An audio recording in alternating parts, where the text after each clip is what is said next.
get going. Hi, everybody. Welcome. Thank you so much for coming. My name's Andrea.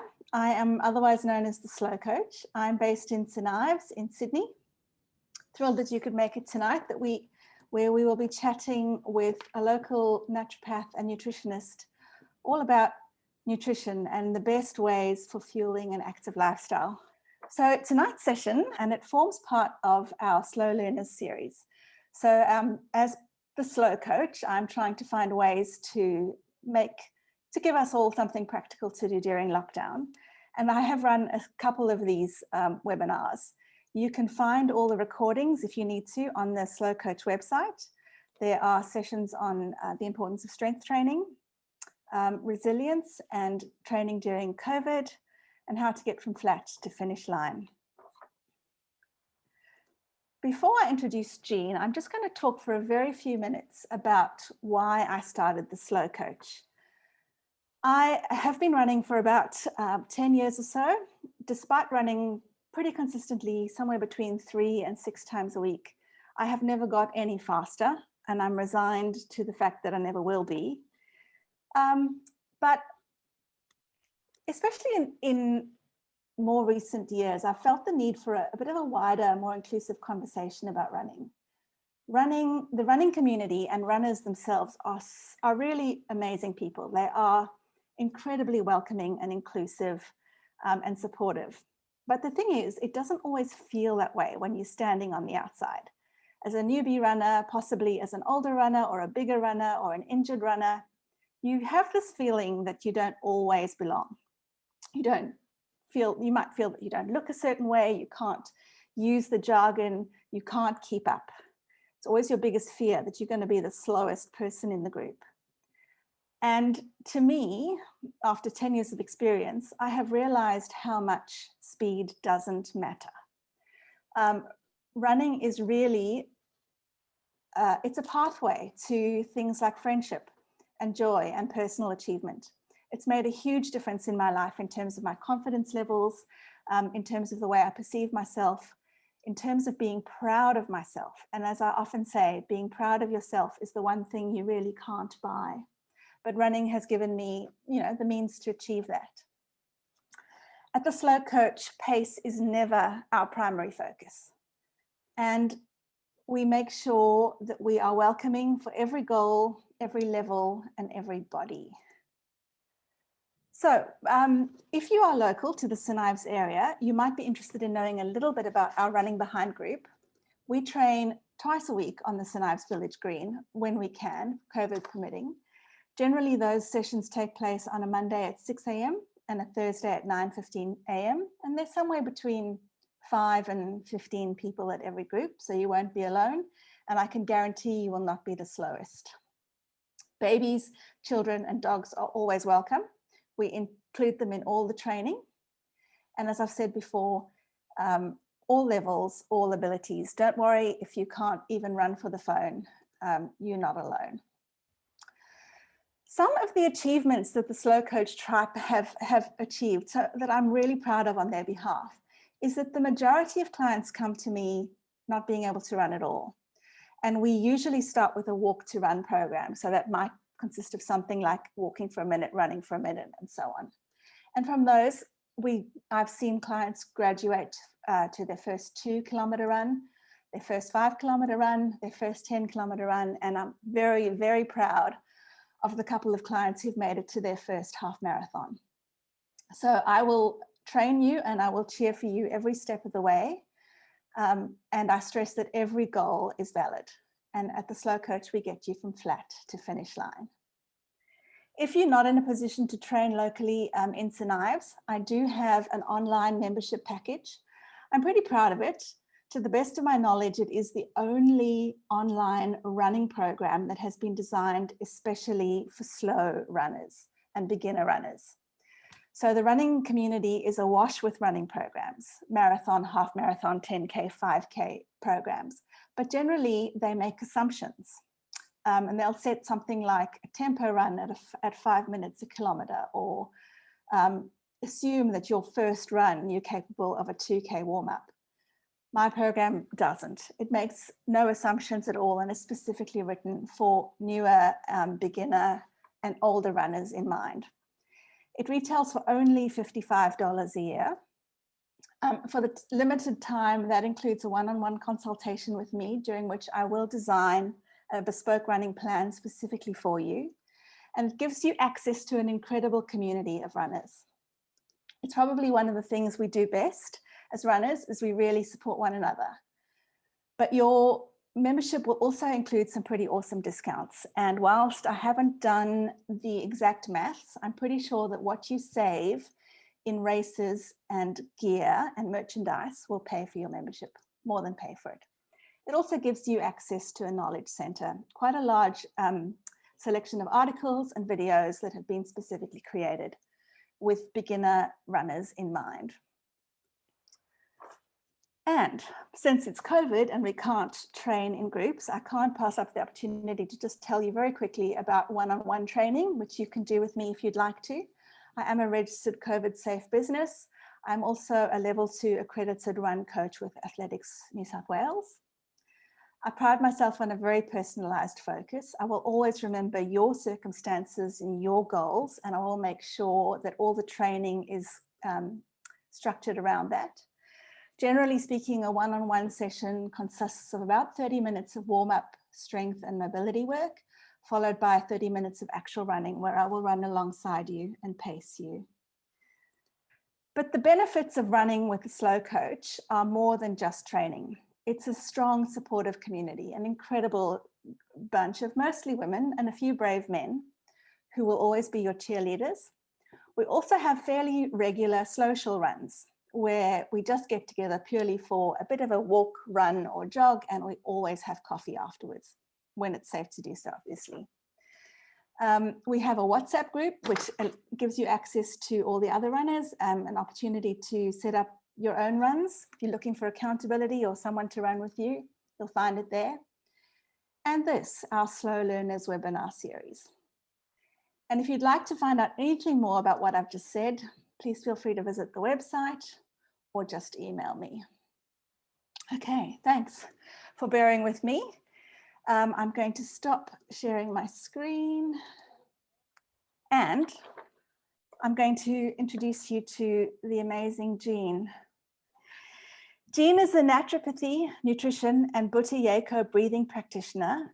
She has a nutrition and natural health practice on the North Shore of Sydney, and she also offers consultations via video call, which will be pretty handy for all of us at the moment. Her practice focuses on digestive health, hormonal health, preconception and pregnancy nutrition, children's health, allergies, thyroid disorders, mood disorders, anxiety and emotional well-being, sleep and skin conditions. Jean believes strongly in food as medicine, as do I, and she works with her clients to educate them and help them implement dietary changes and in ways that best suit their lifestyle. But I'm really hopeful that tonight she's going to explain to all of us why the only 3 food groups we really need as runners are gin and tonics, chocolate and coffee. So as long as that's what you're going to talk about, Jean, I'm thrilled to hand over to you and welcome. Fantastic. Thanks, Andrea. Well, I will tell you one of my philosophies is that I don't ever tell anyone they can't have anything, but there are some things we need to obviously have in moderation. So definitely you can have whatever you like. But yeah, got to be careful of those gin and tonics, especially in lockdown. Mm-hmm. Okay, well, thank you very much for that lovely introduction. And I met Andrea, so everyone knows I met Andrea because I went to one of her running groups, and I love her philosophy and her ethos, and I'm certainly learned so much from her and have been so motivated by her. And yeah, so I'm really honoured that she asked me to help with this presentation tonight. So thank you. So I work at Elemental Health in St Ives, which is a small health practice. We have 6 other beautiful practitioners here, and I offer nutrition and naturopathy consultations, and the other word was Buteyko, which is a breathing practice, which is hard to say, I know. Anyway, I thought I'd start. I'm going to try and share my screen, share my slides with you. Here we go. Can everyone see those? There we go. So the first thing I want to do is very, very quick overview of the biochemistry of what happens in our muscles when we exercise. And the reason I want to explain this to you is because it's going to help you understand more about the macronutrients that you need. Then we're going to have a bit of a rundown over the basics of nutrition. That's the macros again, carbohydrates, protein, and good fats. We'll talk about hydration. I'll talk about what I suggest pre and post exercise nutrition.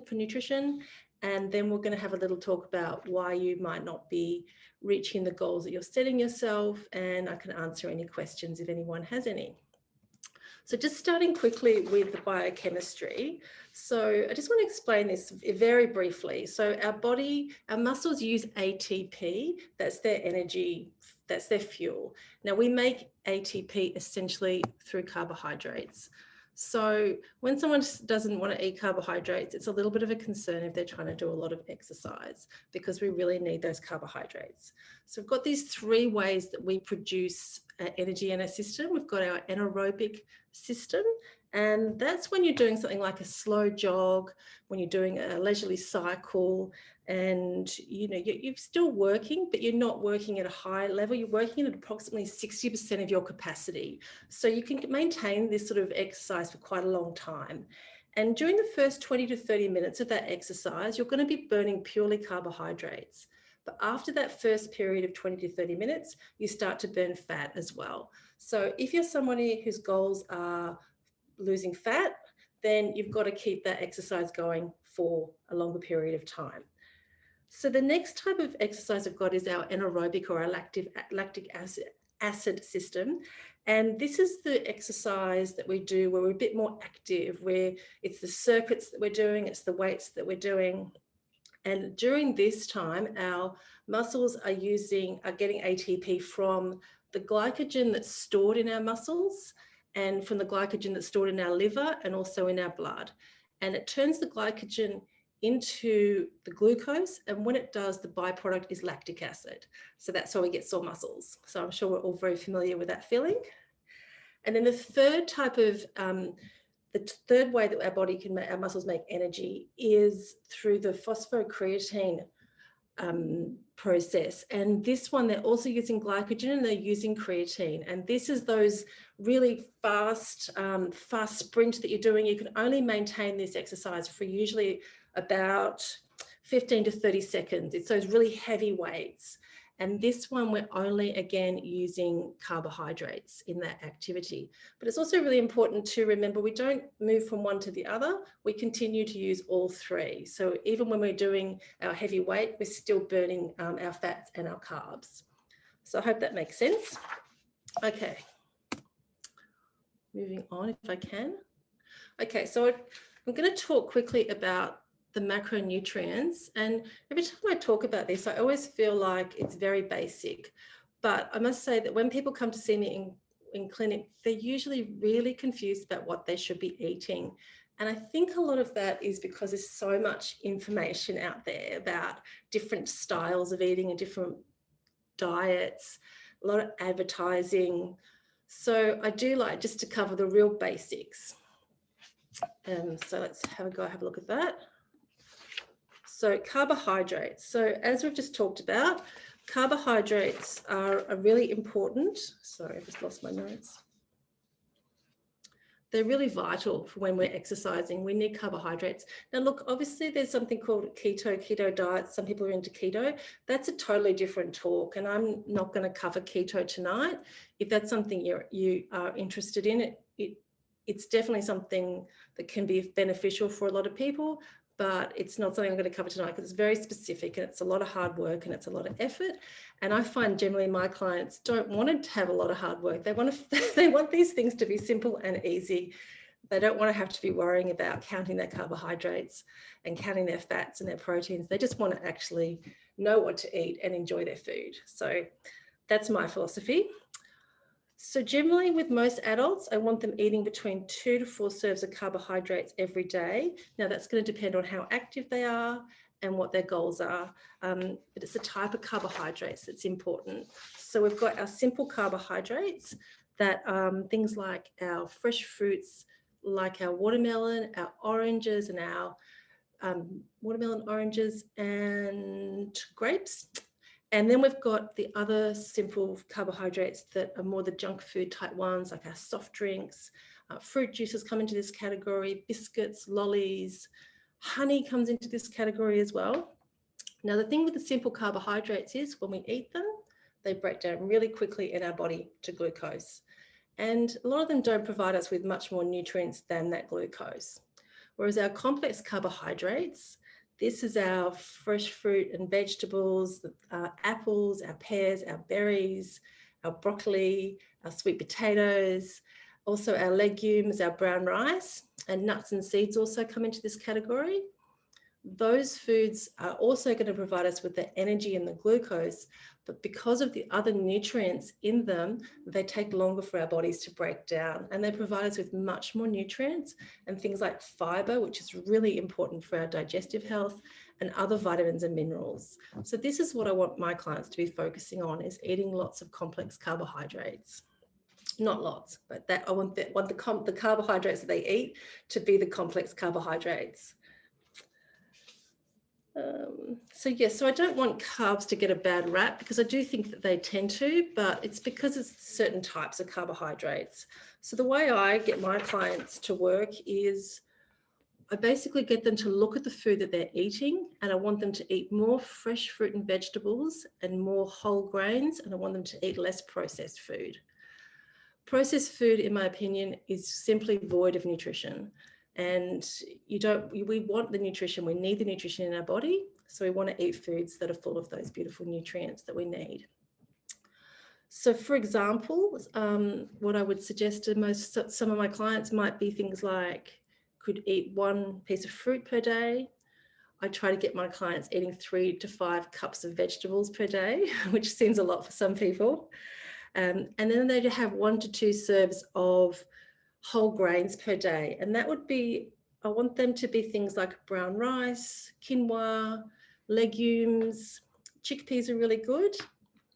And then on the other side of that, I want them to be reducing the amount of bread that they eat, and I want them to be reducing the number of other simple carbohydrates that they eat. So we're just putting down the simple carbs and we're bringing up the complex carbs, balancing it out. So usually at this point of my talk, I have a bit of a little talk and a lecture about sugar. I'm not going to do that tonight, because I want to talk more about the things that I want you to eat more than the things I don't want you to eat. But if you catch any of my other talks, or if you are interested in knowing more about sugar, I talk about it often. So any of my other talks, especially the talk they do about children's nutrition, covers a lot about sugar. So you can learn it from there, or you can ask me later if you like. Okay, let's go. Okay, so protein. So protein, as I'm sure you're probably aware, is really important if we're exercising. And it's really important generally, to be honest with you, because we are protein. Our muscles are protein, our skin is protein, our hair is protein. Everything in our body is essentially made up of protein. So most active adults, I recommend having between 3 to 5 serves of protein each day. And good sources of those include things like lean meat and poultry, eggs, fish. I love fish. I'm trying to encourage most of my clients to eat fish if they are, unless they're obviously vegan or vegetarian. Fish is a fabulous protein. It breaks down really easily in our bodies. We digest it really well, and it has lots of other good nutrients as well. On my website, I have got 2 specific articles about fish. One of them is some recipes about how to cook fish really easily. And the other one is helping you choose the best fish in terms of nutrients and a little bit of environmental sort of point of view in there as well. So protein is going to come from the legumes. Also, sorry, from the protein is going to come from the meat and the fish and the eggs. All comes also from dairy. Nuts and seeds are a great source of protein, and also legumes. And one of my favorite sources of protein is actually bone broth. And I'll talk more about bone broth as we go through the presentation tonight. So apart from supporting our muscle and our muscle development and our muscle recovery, we need protein for things like our hormones. And that's not just our hormones like our estrogen and our progesterone and our testosterone. It's even things like our melatonin. So melatonin helps regulate our sleep, and another hormone called leptin. And leptin, it regulates our appetite. So protein's really important for those. It's also really important for our blood sugar regulation, and it helps us feeling full through the day. So if someone's having a bit of an energy slump in the afternoon, usually my recommendation is actually to have more protein in the morning. Yeah, it also helps us with our circadian rhythm and sleeping at night. Let's see. What are we up to? Okay, flying along. Oops, missed that one. So healthy fats. I think a lot of women, I find, I still have this fear of fat. If you're kind of around my age, you lived through an era where we were told we shouldn't eat fat, everything should be low fat or no fat. We now know that's not accurate, and we actually need lots of healthy fats in our body and in our diet. They support us in our, they support lots of things in our body, in our health. And actually one of the fundamental aspects to being hydrated is having good fats in your diet. And I'll explain more about that later. Fats are what we need to make hormones as well as the protein. We need them for our brain function. We really do. And quite a lot of women when I work with them, they're getting a lot of brain fog and a lot of can't focus, walk into the room, can't remember why they went in there, that kind of thing. Can't remember their kids' names sometimes. And a lot of the times, improving their fats in their diet really helps them with that cognition. So it's really important. We've got some vitamins, our vitamin A, D, E, and K. So these vitamins are all fat-soluble vitamins. So that means that if you eat foods that are rich in those vitamins, but you don't have any fats with them, your body has a really hard time actually absorbing those vitamins. And it's actually one of the things, again, I see in clinic a lot is people with very low vitamin D. It's extraordinary in Australia. We have a bit of an epidemic on low vitamin D, even though we have all this fabulous sunshine of free vitamin D. But for vitamin D to actually be activated by our body, we need lots of good fats. Actually, this is a really interesting one as well for exercise and weight loss. If we don't have enough fat circulating in our bodies, so I'm recommending, later on I'm going to recommend you have some fat before you exercise. If you don't have the fat circulating in your body actually has a harder time breaking down the adipose tissue, which is the stored fat in our body. So it needs that actual fat in the system to activate the fat that we're storing. So it's a bit of a catch-22. We need to eat the fat to break down the fat to lose the weight. It's a bit hard to say how much fat I would recommend for people because it really does depend on what's happening for them at their time. But what I would say is teenagers, when they're going through all those hormonal changes, they need lots of good fats. And perimenopause and menopausal women as well. That's another category that I find generally aren't getting enough good fats in their diet. So I like those categories of people to be having around 5 servings of good fats a day. And for other people, maybe around 3 servings a day. Okay, hydration. It sounds like such a simple thing. Just drink some water. But there's 2 things to this. One, it always surprises me how often people just don't drink water. That's one aspect to it. And if you don't drink water, you're not going to be able to fuel your body because it's really important. The other aspect is a lot of people will drink water, but it doesn't work right in the body because of other aspects, because of other nutritional problems, or I was talking before about the fats. So we need water. We need water for lots of different things in our body. We need it for our energy. We need it to detoxify. We need it for our gut health. It seems really important for our gut health. we need it for our skin health, and we need it for our brain function. So it's really fundamental to our well-being. Now, I have one of my tests I do in clinic is a bioimpedance test, where it can show me, well, it can show your hydration levels, but it also shows me not only your general hydration levels, but it tells me what percentage of water is going into your cells and what percentage of water is staying on the outside of your cells. And that's really important, because when the water moves into our cells, it actually takes a lot of the nutrients with it.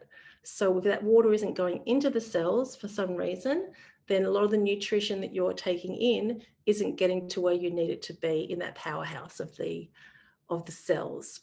So every single cell in our body has a I always forget this word. That's the word. It has got to find it now.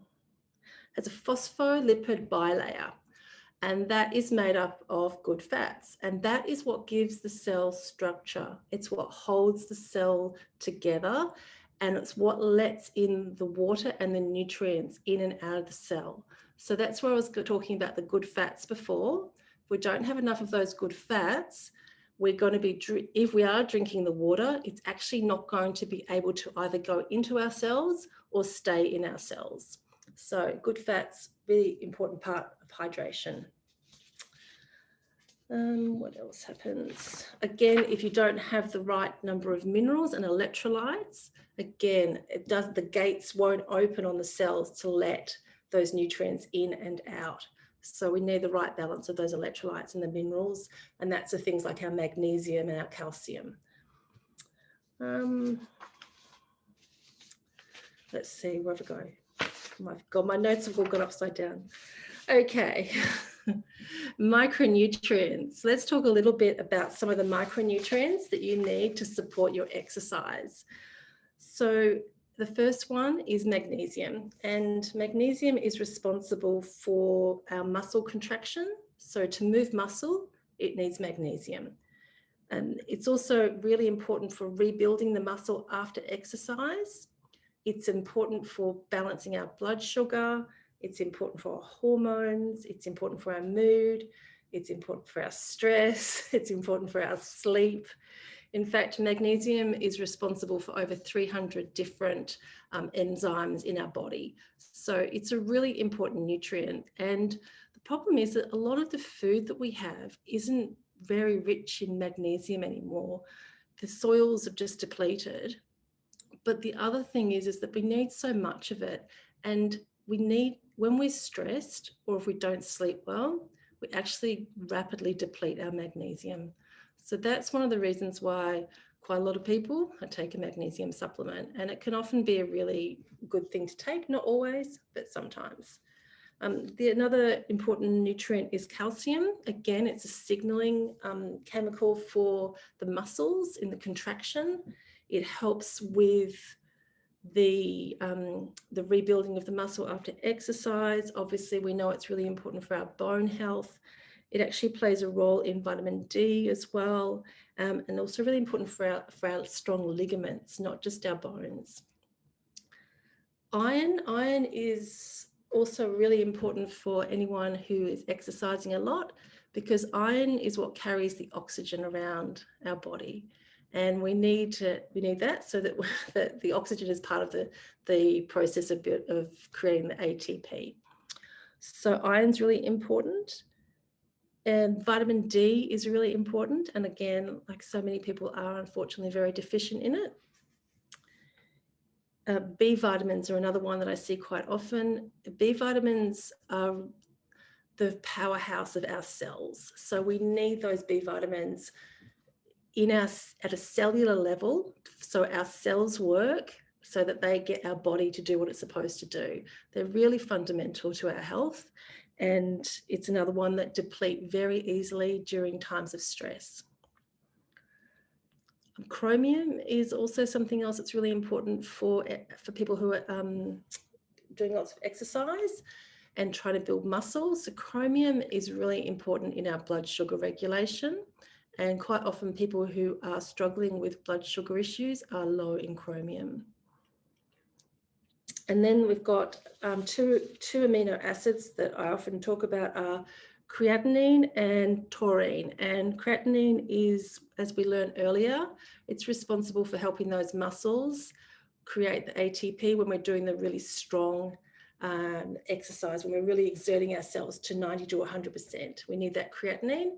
So if you're doing a lot of that type of exercise, a lot of weights, a lot of sprints, you might want to try, I prefer to do it with food, but if you are trying to do something like a fasting before you exercise, a creatinine supplement can be really helpful.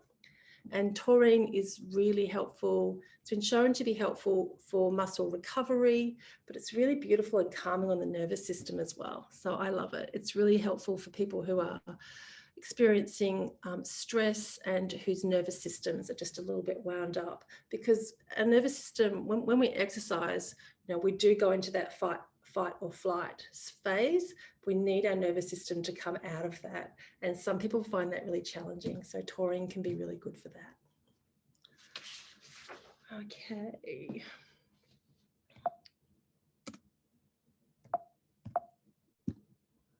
Okay, so what should you eat before you exercise?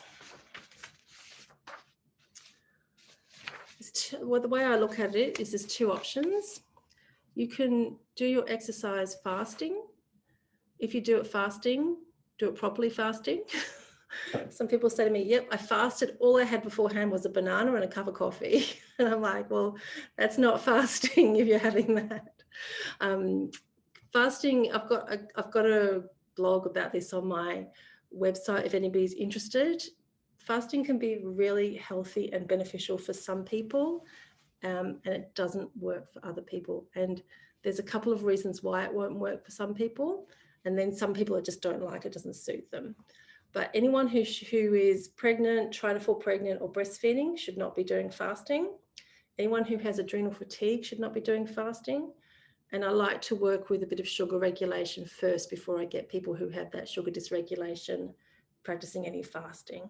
But it can be a really useful tool when used properly. So if you choose to fast before you exercise, I still think it's okay for you to have some good fats. So I often recommend a shot of MCT oil before exercising if you're fasting. But if you don't want to fast, or if you find that you try and exercise while you are fasting and you're getting lightheaded, or you feel like you're not reaching the levels that you would normally, then that might not be for you. Maybe try it, maybe give it a miss for a while. If you decide not to fast before you exercise, I like you to be eating just a small meal. Something like some oats is really good. Smoothies, I love smoothies. I've got loads of recipes for smoothies on my website.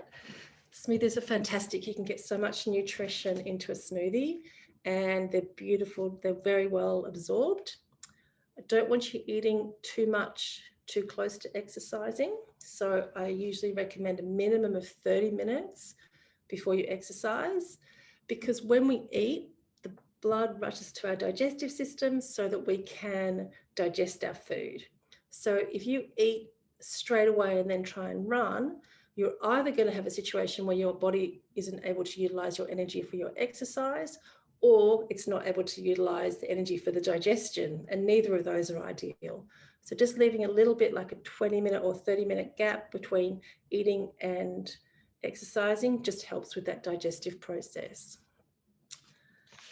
If you're fasting or you're eating, I still recommend taking MCT before exercising. It's a really fantastic fuel for your exercising, and I'll talk more about that in a minute.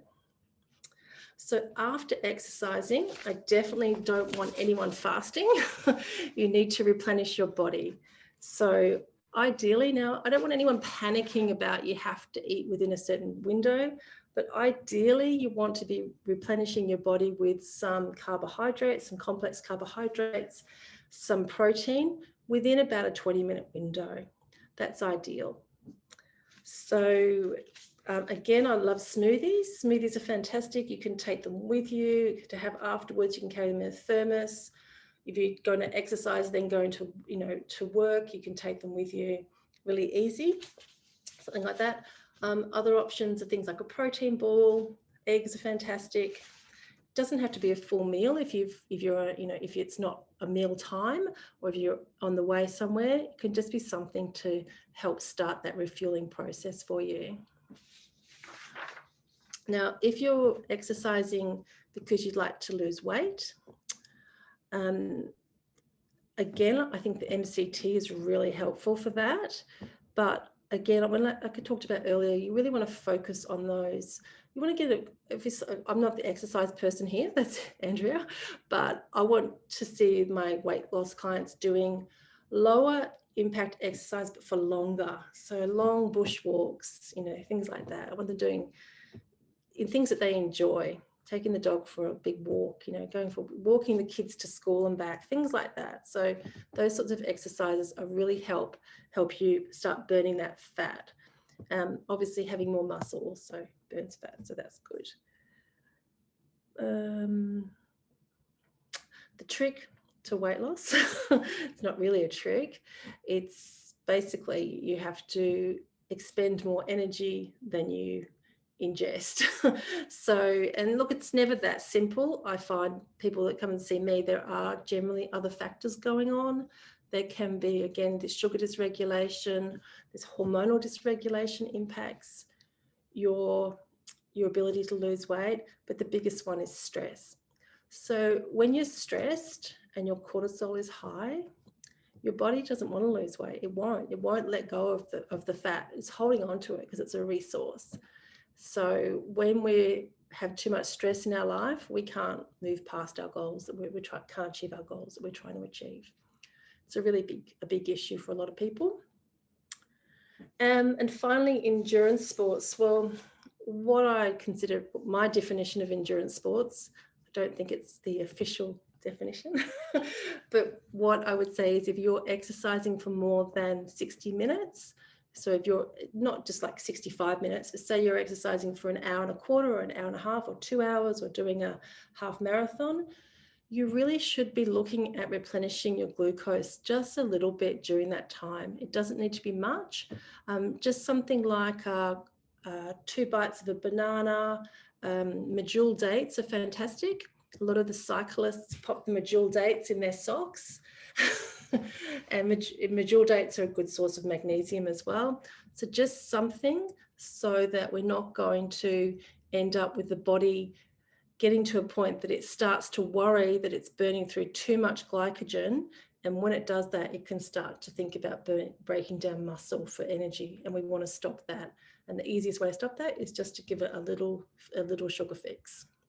But I know there's lots of things like gels on the market and different things. They're full of absolute rubbish. It doesn't need to be something like that. It can just be something like a medjool date. Or the other thing I use is I've got some recipes for some little gelatin gummies that I make, and again, they can be really handy. You can just keep those in your like little pockets here, or the iPhone pockets and things like that, and they're just literally like you put them in your mouth and they dissolve pretty much. And so I can give you some recipes for those if anyone's interested. So it's similar to a gel, but not full of all the preservatives and rubbish. And honestly, those gel things cost a fortune for what's in them and the size of them. Okay, let's have a look. Okay, so here's some of the foods that I would recommend for you to help power your exercise. Now, the first one is green leafy vegetables. So, where have I lost my notes? Green leafy vegetables, not very glamorous, I know, but pretty simple. Green leafy vegetables are full of magnesium and they're actually full of calcium. And the calcium in our green leafy vegetables is actually much more bioavailable for us than the calcium that's in cow's milk. So it's a really good way of getting our bone health as well as getting those signalings we need for our muscles when we're doing exercise. Lots of other benefits as well, having lots of leafy greens. They help with our fiber, they help with our detoxification, they help with our liver function, and sure there's more things, just our general energy. So no, if you can start eating a cupful of leafy greens a day, you'll notice a difference in lots of different things, especially possibly your bowel movements, but they're a great source of fiber. So MCT oil, I'm just going to have a sip of water because I'm talking crazy. Okay, breathe. MCT oil. MCT oil is it's an abbreviation of medium chain triglycerides, and it's usually derived from coconut oil. It's very easily absorbed into our digestive system. It's very easily broken down and utilized. It has lots of health benefits. I love it. I don't need very much of it. I usually start clients on it 1 teaspoon and move up to 1 or 2 tablespoons. Bone broth is another thing I've talked about a little bit. It's fantastic. It has got all the amino acids that we need for our muscles, but it also has the collagen that we need for our skin, for our joints, for our ligaments, for all of those things. It's great for gut health as well. So I'm a big fan of bone broth. I've got some, actually I'll show you where I'm up to. This is one of the brands, you can make it yourself, and it's fantastic if you want to make it yourself. I love making it, but this one is the Organics one, and it's a concentrate, and it's fantastic. I just keep that in the cupboard. You can put a teaspoon of that into hot water and you've got a cup of broth. You can add it to your rice or quinoa when you're cooking it, and it absorbs into the rice. You can add it as a base to your casseroles and things. It's a really good product to have on hand.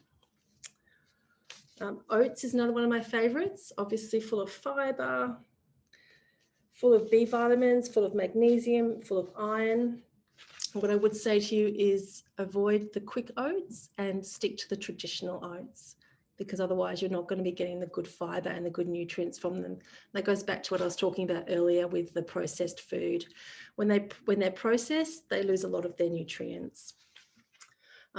Dark chocolate, there you go, I've got chocolate on there, is that all right? So chocolate's actually really high in magnesium. I recommend getting a good quality one, organic if you can, because chocolate, tea and coffee are the most highly sprayed crops with pesticides. So if you would like to look after your liver, dark chocolate is best, and a minimum of 70%. Beetroot. So beetroot is amazing. So the British Olympic team at the London Olympics actually attribute a lot of their athletics team actually attribute a lot of their success to beetroots. It's a great antioxidant, it's full of vitamin C, it's great polyphenols, it's full of, what's it got in it? What's my list? Polyphenols. It helps with the detoxification. It's full of fiber. It's got some B vitamins in it. It's got manganese in it for blood sugar regulation. It has got potassium in it for heart health and stress management. It's got iron in it and vitamin C. So you can juice it if you like, or you can just cook it and eat it. It's a fantastic powerhouse of energy. And the last one I like is the tart cherry juice. So tart cherry juice is a bit hard to find. You need to have a look in a health food store, but I recommend people have it just as a small amount, and then fill the glass up with fizzy water. It's a really nice drink. It helps with any joints, aches and pains. If you're getting any ligament strains, or if you're recovering from any injury, it can be really helpful. And it's a really good antioxidant, and it also helps your body produce melatonin for sleep. So it's got lots of benefits. Okay. In terms of supplements, what I would say is that there's lots of supplements on the market, and there's some good ones and there's some not so great ones. And it really varies. It really does vary. And it's not necessarily what you pay, it's not necessarily what you pay for, you get. It depends on their marketing and their techniques and basically the raw ingredients that they're using. So ideally, I want people getting their nutrients from their food, but there are some times when that's just really not possible. So we do need to look at supplementing. But when it comes to vitamins and minerals, so things like your magnesium and your B vitamins, the thing to remember is that these supplements will only help if you have a deficiency. So people seem to say to me, oh, magnesium's great for all these things. And I'm like, well, yeah, it is, but only if it's only going to help you if you haven't got enough magnesium already. Putting more magnesium in isn't going to do anything if you've already got enough. So it's really important to really assess if you need these supplements before you start spending money on them. That's just my personal opinion. So I do use magnesium a lot for people, especially when there's stress going on, especially when they're starting to exercise and they're feeling a bit achy. I love it. But it doesn't necessarily have to be a supplement. It can also be topical magnesium in creams. And that's really good for targeting specific muscles if you're getting a same muscle soreness all the time. Or it can be a nice magnesium bath, which is also going to help with stress. So there's lots of ways of looking at that. Look, I mentioned before about creatinine, and if you are doing a lot of high strength work, it can be worth giving that a go. It can give you a bit more power, definitely. I prefer to get it from food, but sometimes that can be a good thing to have. If you're struggling with hydration, then I'm definitely, I have some great products. I don't necessarily recommend the ones they sell in the pharmacy. They're usually full of sort of your artificial sweeteners, which is what I like to avoid for clients. I love this product. It's called Basica, and it's full of all your minerals in electrolyte form. So they absorb beautifully into the cells. It's fantastic to take after running. It really rehydrates you, and it's really energizing, and it's a really, really good supplement. I use that for lots of people, including kids. It's excellent. I talked about MCT before. Collagen's another great support for our muscles and for our joints.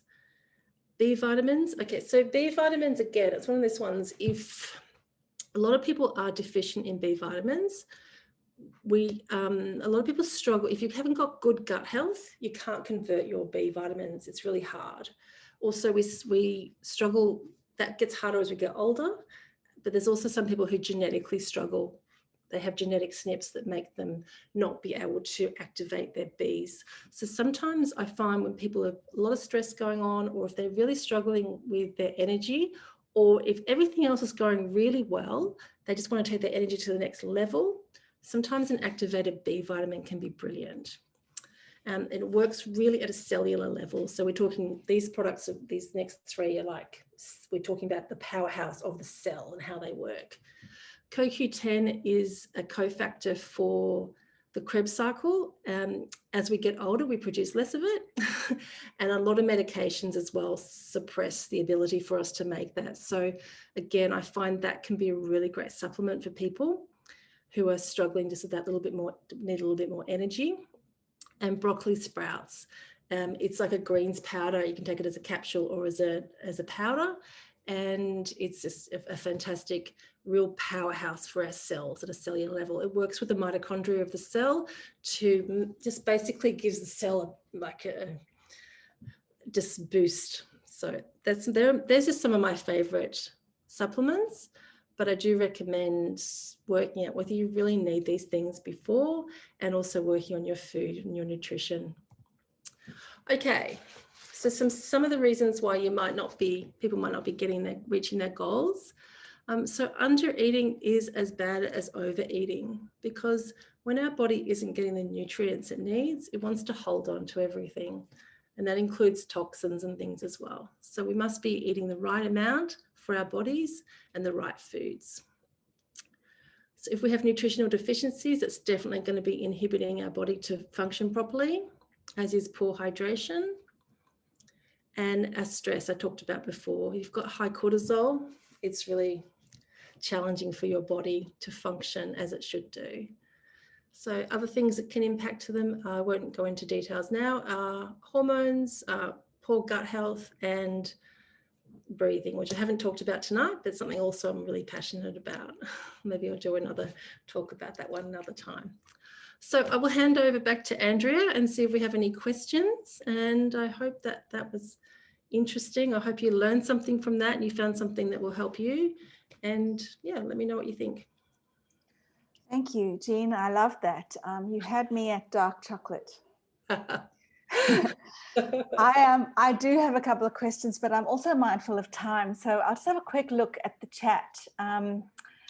There's quite a number of questions there. Dimity asks if you can just let us know the name of that bone broth. Yep, so the brand is Nutra-Organics. Janice asks, do you have access to Metagenics? Yes, I do. Okay, awesome.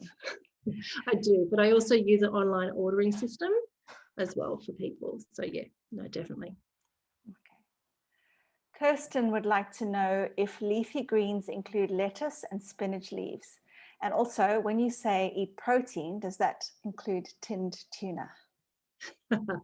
Okay, so the leafy greens, definitely, that's, yeah, lettuce is definitely a leafy green, and but I want you to be getting a little bit of variety as well. So I want you to be thinking about broccoli. Broccolini is brilliant, Chinese broccoli, Chinese bok choy, spinach. I like to go to the farmers market and buy what's in season and try something different every week. So our gut in particular loves variety. It loves it. The prebiotics in our gut feed the probiotics, and they love variety of food. So if you're always, say you love lettuce, just make sure each week you choose a different one, just to choose a different type. Maybe mix in a bit of radicchio as well, or some rocket, so you've got more bitterness in there. So yeah, anything that's green and leafy is classified as a green leafy. Awesome. So with the tuna, yeah. have a look at my blog. I'd say go and have a look at my blog. Yeah. Excuse me.